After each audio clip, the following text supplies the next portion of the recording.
నమస్తే. జగన్మోహన్ పరిపాలనలో పూర్తి సినీ ఇండస్ట్రీ మొత్తం అంతా సర్వనాశనం అయిపోయింది. అయితే దీనికి సంబంధించి అందరికీ తెలిసిందే. ప్రముఖుల్ని కూడా నమస్కారాలు పెట్టించి మరి వాళ్ళని హేళన చేయడం కావచ్చు, మిగతా ఏదైతే నంది అవార్డులు కావచ్చు వీటి గురించి పట్టించుకోవడం కావచ్చు, సినిమా రేట్ల ధరల విషయంలో ఏదైతే ఆయన చూపించినట్టు యొక్క పక్షపాతం కావచ్చు, ఇవన్నీ చూసాం. అయితే జగన్మోహన్ రెడ్డికి ఎందుకో ఆర్జీవి లాంటి వాళ్ళే నచ్చుతారా?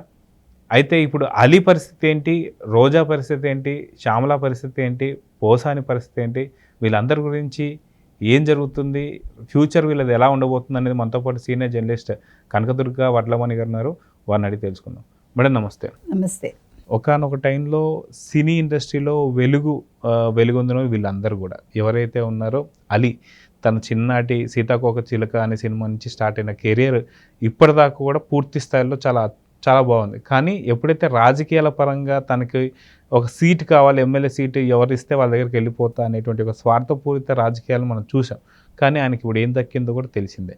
అదేవిధంగా రోజా ఎమ్మెల్యేగా చేసిన ఎటువంటి ఐరన్ లెగ్ అనేది అందరికీ తెలిసిందే. అదేవిధంగా పోసాని కృష్ణమౌళి కావచ్చు, శ్యామల కావచ్చు, ఇలా చాలామంది ఉన్నారు.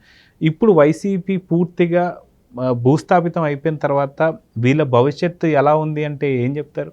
ఇంకా భవిష్యత్తు ఏంటండి వాళ్ళకి? ఇప్పుడు అలీని తీసుకోండి మీరు. అలీ ఆ రోజు ఏం చేశారు, ఈ రోజు ఏం చేశారు అతను?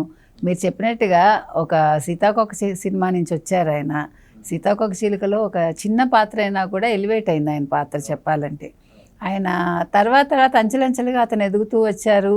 అసలు ఒక యమలీల సినిమా ద్వారా అనుకుంటా కదండి ఆయన చాలా ఒక మంచి స్థాయికి, అతను హీరోగా పెట్టి కృష్ణారెడ్డి గారు సినిమా తీయటం, తల్లి సెంటిమెంటు, మంజు భార్గవ్ గారు లాంటి పెద్ద యాక్టర్ కూడా అందులో ఉండటం, అదొక పెద్ద హిట్ అవ్వడం, అతని కెరీర్ని మలుపు తిప్పాయి ఇవన్నీ కూడా.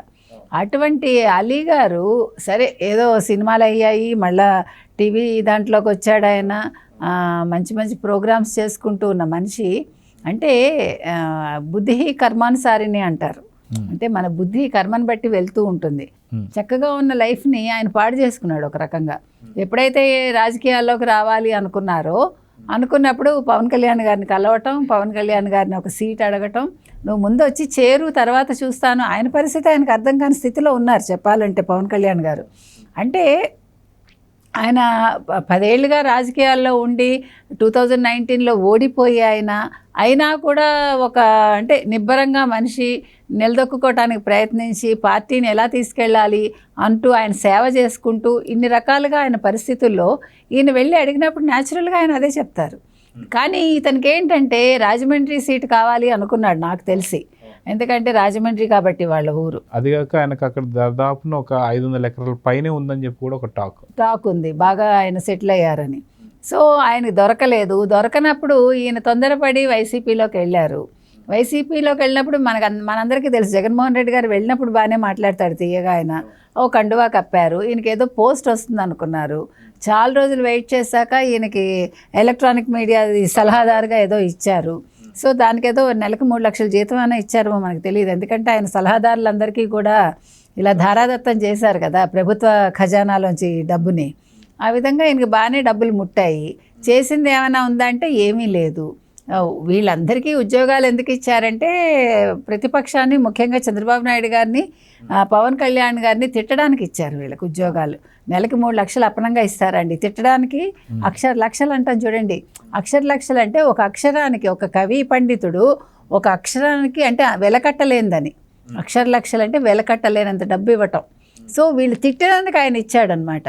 ఆ రోజు కృష్ణదేవరాయలు, భోజరాజు లాంటి వాళ్ళు మహా పండితులకు ఇస్తే ఈయన ఇలాంటి పనికిమాలిన వాళ్ళందరికీ, మీరు ఏమన్నా అనుకోండి పనికిమాలిన వాళ్ళు అన్నానని, తిట్టిన వాళ్ళందరూ పనికిమాలిన వాళ్ళే గుర్తుపెట్టుకోండి. సో ఇట్లా తిట్టి పనికిమాలిన వాళ్ళుగా ఉన్న వాళ్ళందరికీ ఈయన లక్షలు ఇచ్చాడు. కాబట్టి వీళ్ళ అక్షరాలకు ఇచ్చాడో వీళ్ళ బూతులకు ఇచ్చాడో ఆయన ఇచ్చాడు. వీళ్ళు కూడా బాగానే ఎంజాయ్ చేశారు.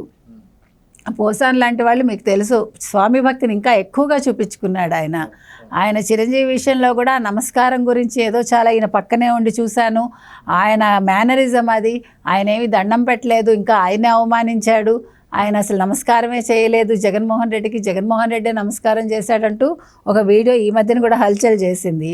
అంటే పోసాని మాటలు ఎవడు పట్టించుకోడు అనుకోండి, ఎందుకంటే పోసాని గురించి ఇండస్ట్రీలోనే తెలుసు. ఒకప్పుడు మంచి పెన్ అయింది, కానీ ఇట్లా ఇప్పుడు నోరు ఇట్లా జారుతున్నాడు ఆయన నోటితోటి ఆయన సగం తెచ్చుకున్నాడు కూడా. కాబట్టి పోసాన ఆ రకంగా తయారయ్యాడు. ఇంకా రోజా అసలు మనకు చెప్పక్కర్లా, ఆవిడ మరి ఎంత డబ్బు సంపాదించిందో ఈ 5 ఏళ్లలో మనకు తెలియదు. డబ్బు మదం ఎక్కింది ఆవిడకి, మాట కూడా తేడా వచ్చింది, బూతులు మాట్లాడటం నేర్చుకుంది. తెల్లారు లేస్తే చంద్రబాబు నాయుడు గారిని తిట్టడం, పవన్ కళ్యాణ్ తిట్టడం, లోకేష్ని తిట్టడం ఆవిడకి అదే పని. కాబట్టి ఆవిడ లైఫ్ కూడా, ఆవిడ కెరీర్ కూడా ఇప్పుడు రాజకీయంగా సమాధి అయిందండి. ఇంకా పోతే శ్యామల ఇటీవల చాలా ధైర్యంగా ఒక ఇంటర్వ్యూ ఒక ఛానల్కి ఇచ్చింది, ఒక యూట్యూబ్ ఛానల్లో లేకపోతే ఏదో మొత్తానికి ఒక దానికి ఇచ్చింది.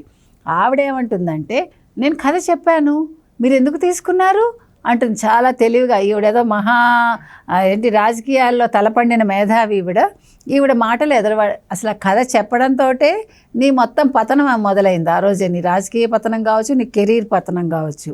కాబట్టి డబ్బుల కోసం నోరుంది కదా అని ఎవడూ మాట్లాడకూడదండి. మాట్లాడే ముందు ఆలోచించుకోవాలి. మనం 100 సార్లు చెప్తున్నాం అన్నమాట. ఏ మాట అయినా మాట్లాడే ముందు మీరు సోషల్ మీడియాలో కావచ్చు, ఛానల్స్లో కావచ్చు, మాట 100 మందికి వెళ్తుంది, 1000 మందికి వెళ్తుంది, 1,00,000 మందికి వెళ్తుంది. సో అది మీ మీద రిఫ్లెక్ట్ అవుతుంది మీరు చెడు మాట్లాడితే. కాబట్టి మీరు చంద్రబాబు నాయుడు గారి గురించి మాట్లాడేంత నీకు స్థాయి లేదు, ఏ రోజు లేదు. అదేవిధంగా పవన్ కళ్యాణ్ గారి గురించి మాట్లాడే స్థాయి లేదు. ఎవరి గురించి మాట్లాడే స్థాయి ఆ అమ్మాయికి లేదండి. ఆ అమ్మాయి మామూలు ఒక చిన్న యాంకర్. ఆవిడ సరే ఏదో కాస్త చక్కగా మాట్లాడుతోందని ప్రజలు అనుకుని ఉండొచ్చు. ఏది ఏమైనా తనంతట తను చేసుకుంది. ఇంకా ఆ డ్యామేజ్ కంట్రోల్ ఏదో చేసుకోవాలనుకుంటోంది. అప్పుడు కూడా తప్పులో కాలేస్తుంది ఆవిడ. కాబట్టి ఆవిడ ఆలోచించుకోవాలి మాట్లాడే ముందు. ఇక అలీ విషయానికి వస్తే, అలీ ఇప్పుడు ఏదో కొత్తగా వైసీపీ ఓడిపోయాక ఆయన ఒక వీడియో, అంటే ప్రజల ముందుకు ఒక వీడియో వదిలాడు. ఆయన నేను ఇట్లా వెళ్ళాను, ఇప్పుడు రాజకీయ సన్యాసం చేస్తున్నాను, ఇంకా నేను ఏ రాజకీయాల్లోనూ ఉండను, నేను ఎవరిని తిట్టలేదు, నేను పవన్ కళ్యాణ్ని తిట్టలేదు అంటూ ఏదో ఎక్స్ప్లెనేషన్ ఇచ్చుకుంటున్నాడు ఆయన. నువ్వు ఎక్స్ప్లెనేషన్ ఇచ్చుకోకర్లా. ఎందుకంటే రాజకీయాల్లో నువ్వు ఉన్నావు, సరే నీకు ఇష్టమైందో పార్టీలోకి వెళ్ళావు, కానీ ఏ పార్టీలోకి వెళ్ళినా మనం తిట్టాలా అక్కర్లేదా అని మనం ఆలోచించుకోవాలండి. రేపొద్దున నా ఫ్యూచర్ ఏంటి, ఇది లైఫ్ లాంగ్ ఉండిపోతుంది. ఒక తప్పిదం అనేది మన లైఫ్ లాంగ్ వెంటాడుతుంది, ఎవరినైనా వెంటాడుతుంది జీవితాంతం. కాబట్టి ఈరోజు నేను మాట్లాడే మాట భవిష్యత్తులో నాకు ఎటువంటి చేటు చేస్తుంది అని నేను ఆలోచించుకోలేదు ఆయన అప్పుడు ఏమనుకున్నాడు, అబ్బో వైసీపీనే కదా ఇంకేముంది, జగన్మోహన్ రెడ్డి పిలిచారు, ఆయన పిలిచాడో ఈయన వెళ్ళాడో మనకు తెలియదు. అది మొత్తానికి జగన్మోహన్ రెడ్డి గారు ఒక పెద్ద ఇది అనుకున్నాడు ఆయన. జగన్మోహన్ రెడ్డి అసలు రూపు తెలియదు కదా, అయిపోయింది. సో నువ్వేం చేయాలి ఇప్పుడు, రాజకీయ సన్యాసం చేయక్కర్లా, నేను సేవ చేస్తాను, నేను ఇదే పార్టీలో ఉంటాను, చూస్తాను, ఈ పార్టీ వస్తే వస్తుంది లేకపోతే లేదు అనుకుని ఉండొచ్చు ఆయన. అది కాకుండా నేను ఇంత చేశాను అంత చేశాను, నేను బాల నటుడిగా వచ్చాను, నేను మా నాన్నగారి పేరున ట్రస్ట్ పెట్టాను, సో వాట్, నీకు ఇష్టమైంది, నీకు డబ్బు ఉంది, నువ్వు చేసుకున్నావు, అదంతా ఆ రోజు అందరూ మెచ్చుకున్నారు. మన గురించి మనం ఎప్పుడూ చెప్పుకోకూడదండి గొప్పలు. మనం ఏం చేస్తున్నామో ప్రజలు తెలుసుకోవాలి తప్ప ప్రజల దగ్గరికి వచ్చి నేను రూపాయి ఇవ్వగానే ఒకటికి ఇలా టిఫిన్ పెట్టడం, ఓ ఫోటో తీయడం, అది అప్లోడ్ చేయడం యూట్యూబ్ అవసరమండి. ఇది నువ్వు చేసేది మూడో కంటికి తెలియక్కర్లే. మంచి చేస్తే, చెడు చేస్తే 100 కళ్ళకి తెలియాలి. ఎందుకు చెప్తున్నామంటే మనం చేసే సేవ కావచ్చు, దానం కావచ్చు, ఒకరికి చెప్పుకోవటానికి చేయక్కర్లా. ఈయన కూడా చేశాడు మొన్న వీడియోలో అదే పని, నేను ఇంత చేశాను అంత చేశాను, ఇంకే ఉంది, ఇప్పుడేమో నాకు బుద్ధి వచ్చింది, పవన్ కళ్యాణ్ గారు నేనేమీ అనలేదు, నువ్వు అన్నావో అనలేదో నీ వీడియోస్ చూసుకో, ప్రజలు చూసుకుంటారు.